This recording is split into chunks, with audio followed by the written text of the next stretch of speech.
আসসালামু আলাইকুম রহমতুল্লাহ।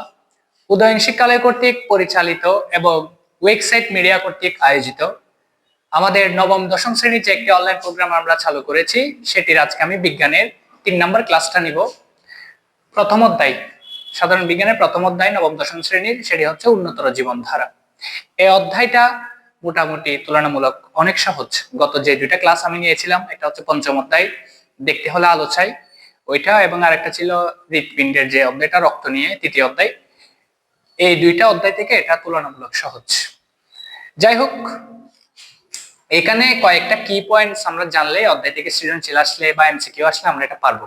ফার্স্ট, যেমন সুষম খাদ্য কি বা খাদ্যের উপাদান, খাদ্য পিরামিড, বিএমআই নির্ণয়, এবং সুস্থ জীবন যাপন করার জন্য কয়েকটা রোগ ব্যাধি থেকে এবং খারাপ অভ্যাস যদি আমরা ত্যাগ করি, একটা লাইফ কিভাবে সুন্দরভাবে করা যায়, সুস্বাস্থ্যের অধিকারী কিভাবে হওয়া যায়, ওইটা নিয়ে আজকে আমাদের এই অধ্যায়টা। তো আমি এই অধ্যায়টা, যেহেতু আমাদের ক্লাসগুলো খুব শর্ট হয়ে থাকে, 18-20 মিনিট বা 22 মিনিট, ওই কারণে আমি আগে থেকে এগুলো সেট করে রাখছি। এতক্ষণ ধরে আমি এগুলাই করছিলাম, এরপর আসলাম ক্যামেরার সামনে, কারণ এগুলা লিখতে লিখতে বা করতে করতে আমাদের অনেক টাইম চলে যায়। ওই কারণে আমরা আগে থেকে এগুলা সেট করে রাখি, যাতে খুব দ্রুত আমরা অধ্যায়টার বেসিক বা মূল থিম সম্বন্ধে তোমাদেরকে বলতে পারি।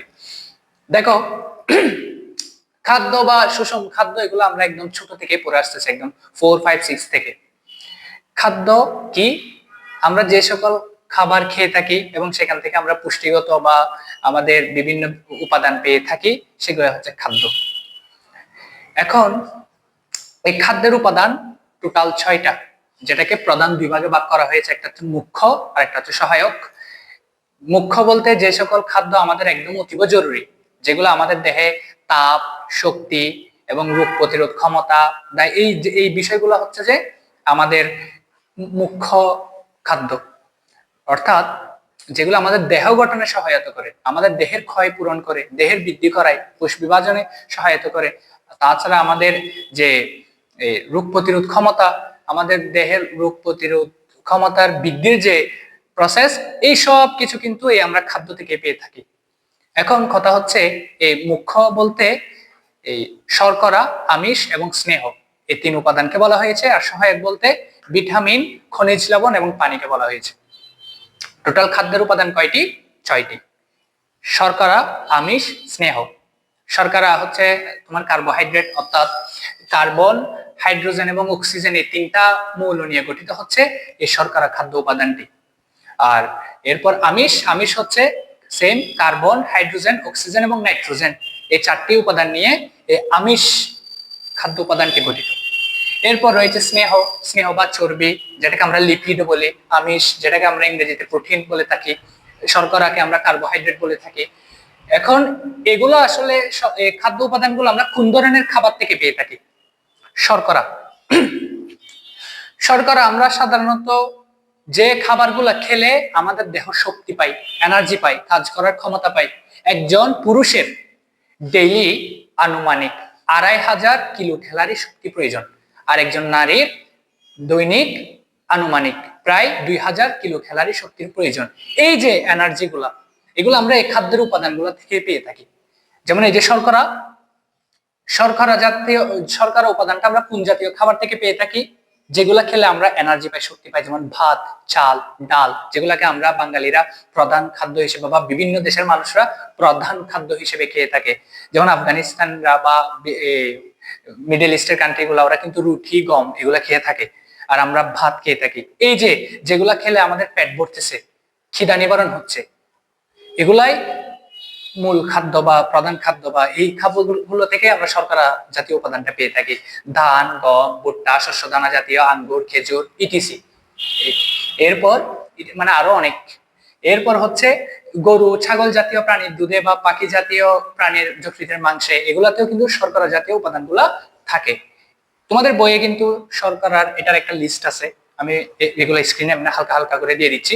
তোমরা আমার এই ক্লাসটা করার সময় খাতা কলম নিয়ে বসিও, যাতে একটা ক্লাসে আমরা মোটামুটি ক্লাসটা করার পর গাইড থেকে কয়েকটা সৃজনশীল দেখলে মোটামুটি অধ্যায়টা খাবার হয়। কারণ এই অধ্যায়টা তোমরা দেখলেই বুঝবে এটা তুলনামূলক বিগত অধ্যায়গুলো থেকে সহজ। এরপর হচ্ছে শর্করা গেল, শর্করার পর হচ্ছে আমিষ। আমিষ কি? আমিষ জাতীয় খাদ্য আমাদের দেহের ক্ষয় পূরণ করে, আমাদের দেহের বৃদ্ধিতে সহায়তা করে, আমাদের হাড় বা লোম বিভিন্ন বৃদ্ধির এগুলাতে সহায়তা করে কি আমিষ জাতীয় খাবারগুলা, যা আমাদের দেহের বিভিন্ন ক্ষয়, অভ্যন্তরীণ ক্ষয়গুলো ফিল আপ করে থাকে। এই আমিষ জাতীয় উপাদানটা আমরা কোন ধরনের খাবার থেকে পেয়ে থাকি? মাছ, মাংস, ডিম, দুধ, এই টাইপের জিনিসগুলা থেকে। তারপর এই আমিষ জাতীয় বা শর্করা জাতীয় এগুলা কিন্তু আমরা উদ্ভিদ থেকেও পেয়ে থাকি, প্রাণী থেকেও পেয়ে থাকি।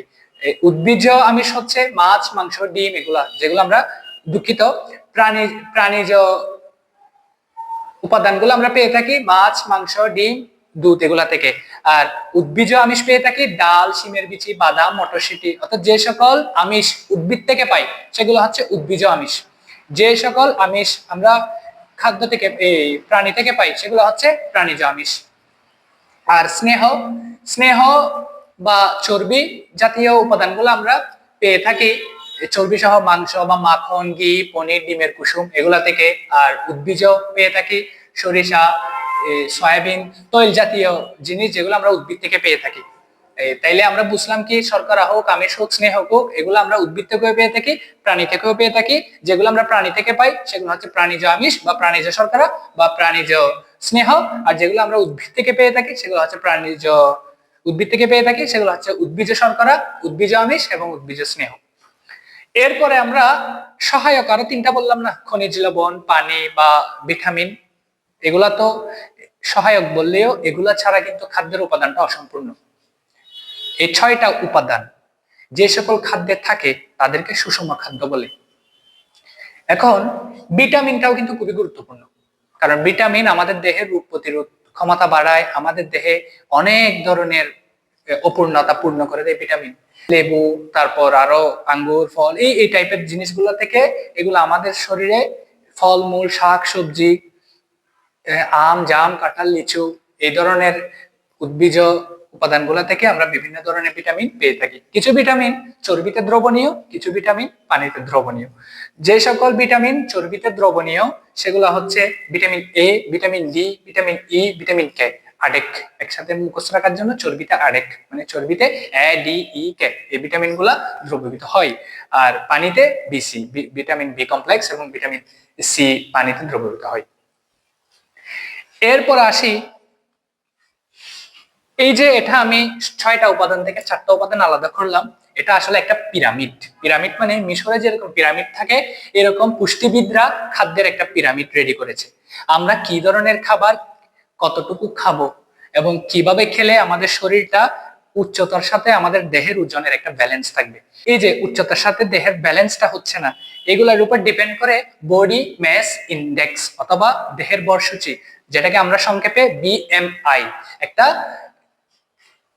বিএমআই নির্ণয়ের, যেটা দেহের ওজনকে উচ্চতা হোল স্কয়ার দিয়ে ভাগ করলে আমরা এটার মান পেয়ে থাকি। এটা হচ্ছে একটা নির্ণায়ক, যেটা দিয়ে আমরা বুঝি মানুষটার ওজন কি কম নাকি ব্যালেন্স আছে অর্থাৎ সঠিক আছে, নাকি বেশি, নাকি সে স্থূল মোটা। যেমন যাদের বিএমআই 18.5 থেকে কম তাদেরকে আমরা কম ওজনওয়ালা মানুষ বা ব্যক্তি বলবো। আর যাদের 18.5 থেকে 24.9 থাকবে, অর্থাৎ 18.5 থেকে 24.9 এর ভিতরে থাকবে, তাদের ওজনটা হচ্ছে সঠিক বা ব্যালেন্স আছে, না কম না বেশি।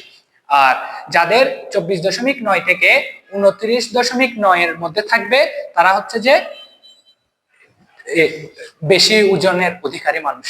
আর যারা 29 থেকেও বেশি তারা হচ্ছে যে স্থূল। এখন এই যে একটা বিষয় আমরা দেখতে পেলাম, বিএমআই 18.5 থেকে কম হচ্ছে অথবা 18.5 থেকে 24 এর ভিতর থাকতেছে বা সঠিক থাকতেছে, কম থাকতেছে, বিএমআইটা আমরা আসলে নির্ণয় করব কিভাবে? দেখো, বিএমআই তে আসার আগে আমি এখানে একটা কথা বলে ফেলি।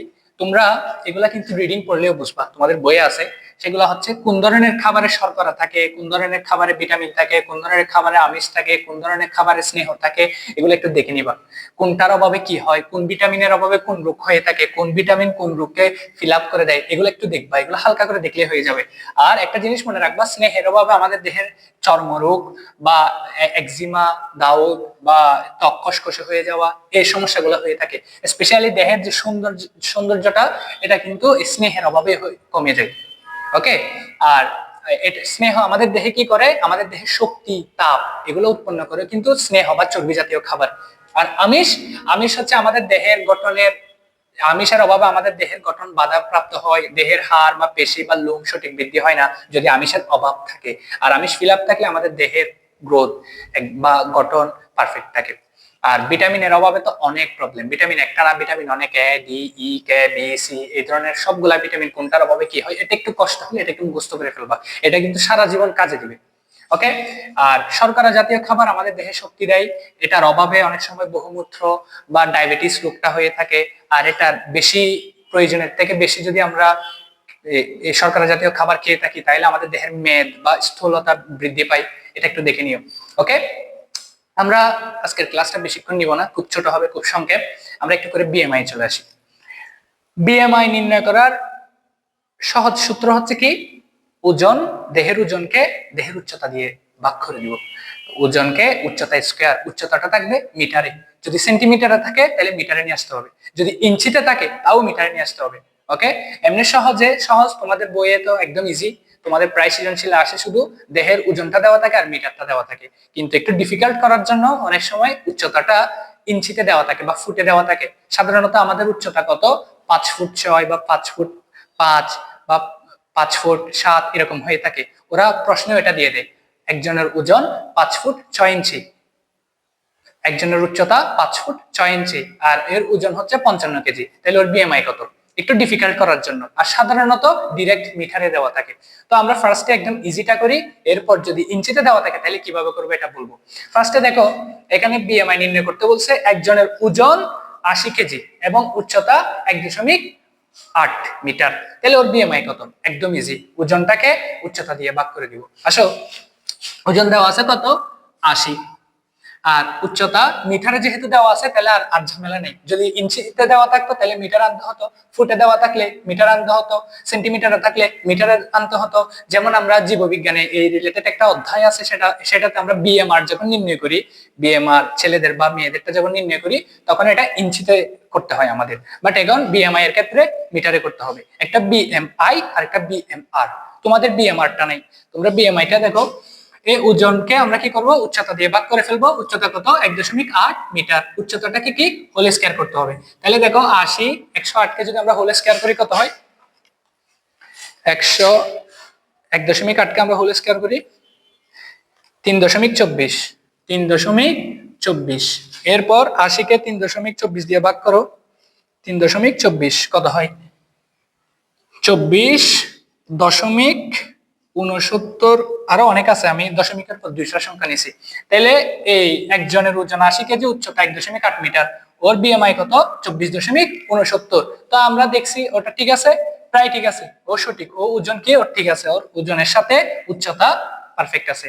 তাইলে যদি ওর 18.5 থেকে কম হতো তাহলে ও কম ওজনওয়ালা ব্যক্তি, আর যদি 18.5 থেকে যেহেতু 24.9 এর ভিতরে আছে তাহলে ওর সঠিক ওজন, আর যদি 24.9 থেকে বেশি হয় তাইলে এটা কি হবে, বেশি ওজন, আর যদি 29.9 থেকে বেশি হয় তাহলে সেই ব্যক্তিটা স্থূল। এটা আমরা ইজিলি করে ফেলছি, কারণ এটা আমাদের ওজনও দেওয়া আছে, মিটারও দেওয়া আছে, একদম ইজি।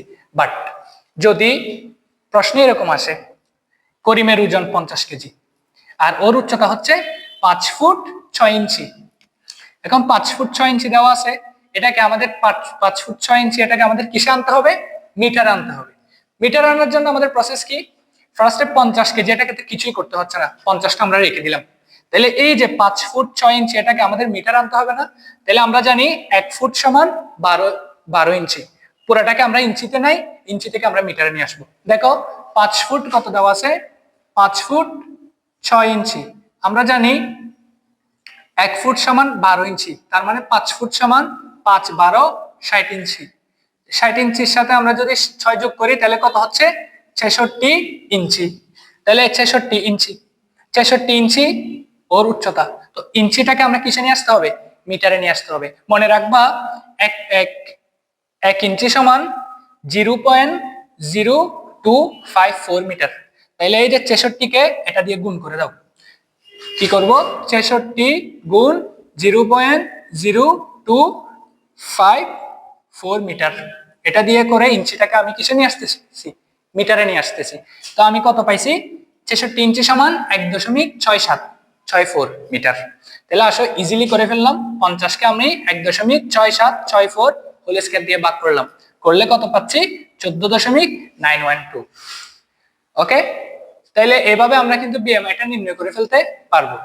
এখানে ছোট্ট করে কয়েকটা সৃজনশীল আমরা একটু করে দেখব।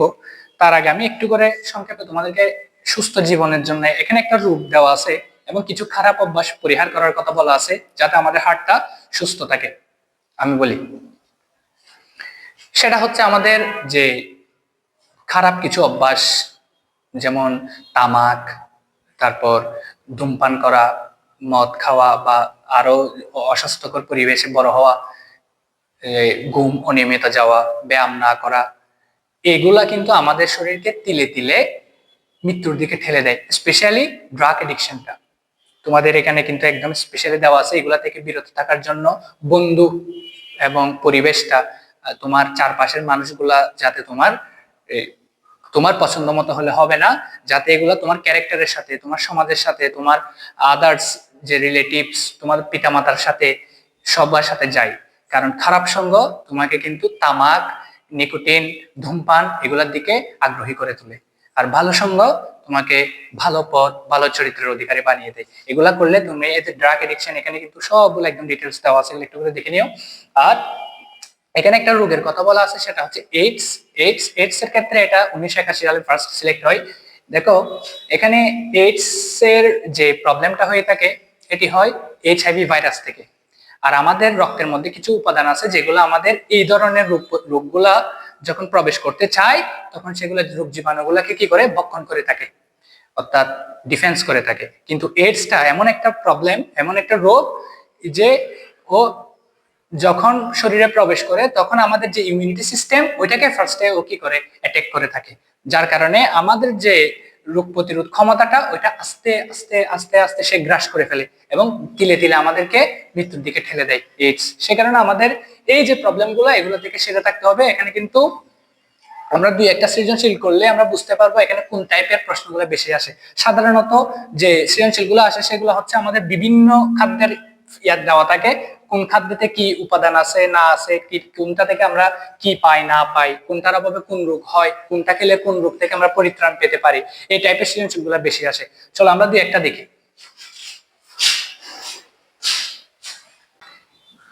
এখানে আমি একটা প্রশ্ন দিয়েছি, সেটা হচ্ছে যেটা তোমাদের পাঠ্য বইয়ে আছে, তনুর ওজন 35 কেজি, উচ্চতা হচ্ছে 1.5 মিটার, তাইলে তনুর 2 দিনের মৌলবিপাকে কত শক্তি ব্যয় হয়? ফার্স্ট হচ্ছে মৌলবিপাকটা কি। আমি বলেছিলাম একজন পুরুষের দৈনিক 2500 কিলো ক্যালোরি শক্তির প্রয়োজন হয়, আর একজন নারীর প্রায় 2000।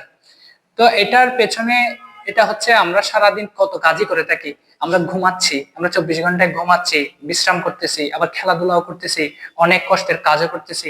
তাইলে যখন আমরা পরিশ্রম করি তখন এক ধরনের শক্তির প্রয়োজন হয়, আর যখন আমরা রেস্ট করি, পূর্ণ রেস্ট করি, তখন শুধুমাত্র আমরা নিঃশ্বাস নিচ্ছি বা এমনি নর্মাল একদম রিল্যাক্স হয়ে বসে আছি, তখন কিন্তু আমাদের আহামরি কোনো শক্তির প্রয়োজন হয় না। ওই অবস্থাটাই, অর্থাৎ একজন পূর্ণ বিশ্রাম নেওয়া ব্যক্তির যে অবস্থা, তখন যে পরিমাণ শক্তি তার দরকার, সেটা হচ্ছে মৌলবিপাক। এখন তনুর 2 দিনের মৌলবিপাকে কত শক্তি ব্যয় হবে? ফার্স্টে হচ্ছে একদিনে কতটুকু ব্যয় হয় দেখি। একজন যদি পুরুষ হয় তাহলে তার প্রতি কেজিতে 1 কিলো ক্যালোরি শক্তির প্রয়োজন হয়, আর সে যদি নারী হয় তাহলে প্রতি কেজিতে তার 0.9 কিলো ক্যালোরি শক্তি প্রয়োজন হয়। এখন তনু এটা হচ্ছে নারী মানে মেয়ে, তাহলে ওর প্রয়োজন হবে প্রতি কেজিতে 0.9। এখন বলছে তার কেজি হচ্ছে 35 কেজি, তাইলে তার 2 দিনের মৌলবিপাকে শক্তি ব্যয় কত হবে? একদিন মানে 24 ঘন্টা, 2 দিন মানে 48 ঘন্টা। তাহলে আসো আমরা কি করব, প্রতি কেজিতে তার কতটুকু দরকার? প্রতি কেজিতে দরকার হচ্ছে 1 কেজিতে নারীদের কত দরকার? 0.9। তাইলে সুতরাং 35 কেজি ইন্টু কত? 0.9 ইন্টু কতদিন? 2 দিন। 2 দিন মানে 48 ঘন্টা। তুমি যদি চাও এটা 24 ঘন্টা দিয়ে বের করে 2 দিয়েও গুণ করতে পারো, নয়তো ডিরেক্ট 2 দিন মানে কত ঘন্টা? 48 ঘন্টা। তাইলে ওর কতটুকু শক্তি ব্যয় হবে? আসো 35 গুণ 0.9 গুণ 48, 1512 কিলো ক্যালোরি শক্তি ব্যয় হবে। ওকে, তো নোট 2 দিনে এই অঙ্কটা দেখে নিও। এই টাইপের আরো কয়েকটা অঙ্ক আছে। এখন এগুলাও তো আসে, কিন্তু সাধারণত আমি যতগুলো বোর্ড দেখছি সেখানে কিন্তু এই টাইপের অঙ্কের চেয়েও ভিটামিনের অভাব জনিত রোগ থাকবে, ওইটা কোন ভিটামিনের অভাবে হয়ে থাকে, এটা কি খেলে এগুলা থেকে পরিত্রাণ পাওয়া যায়, এই টাইপের প্রশ্নগুলা বেশি আসে। আমাদের ভিটামিনের অভাবে বা খাদ্যের উপাদান কোনটার অভাবে কোন রোগ হয়ে থাকে এবং এটার প্রতিকার কি, প্রতিরোধ কি, এই টাইপের প্রশ্নগুলো বেশি আসে।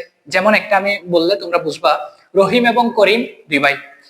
রহিমের ঠোঁট ফাটা এবং জিভের মধ্যে ঘা হওয়া, এরপর তার সূর্যের আলোতে গেলে চোখ খুলতে না পারা, চোখ দিয়ে পানি পড়া, এই ধরনের একটা প্রবলেম আছে।